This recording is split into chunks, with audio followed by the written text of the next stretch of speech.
Tensionet në lindjen e mesme po përshkallëzohen me ritme të frikshme, ndërsa Teherani ka lëshuar një paralajmërim të fortë ndaj vendeve evropiane që po shqyrtojnë mundësinë e përfshirjes në konfliktin kundër Iranit. Të martën, autoritetet iraniane deklaruan se çdo bashkim i vendeve të Evropës me operacionet ushtarake të ndërmarra kundër Iranit do të konsiderojë një provokim i drejtë për drejtë.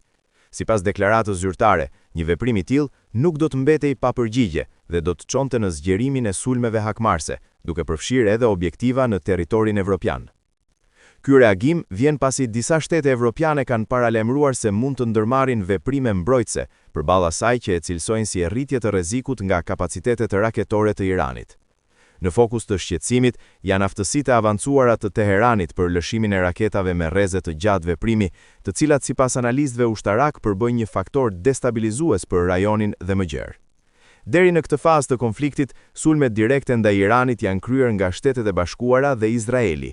Si kundërpërgjigje, Irani ka goditur baza amerikane në rajon, sinjalizuar qartë se do t'i përgjigjet çdo sulmi me forcë të barabartë ose më të madhe. Paralelisht, janë raportuar edhe lëshime raketash drejt qyteteve izraelite, çka ka rritur ndjeshëm frikën për një përhapje të konfliktit në shkallë më të gjerë.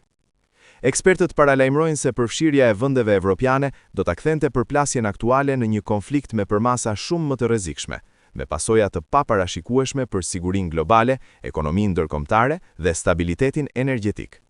Evropa, e cila deri tani ka mbajtur një qëndrim të kujdesshëm, ndodhet përballë një dileme të fortë: të ruaj distancën diplomatike apo të rreshtohet hapur në mbështetje të aleatëve të saj. Ndërkohë, retorika nga të gjitha palët vijon të ashpërsohet, duke lënë pak hapësirë për dialog të menjëhershëm. Me raketat që tashmë janë bërë pjesë e realitetit të përditshëm në rajon, çdo vendim i ardhshëm mund të përcaktojë nëse konflikti do të mbetet i kufizuar apo do të përfshijë aktorë të rinj në një përballje me pasoja globale.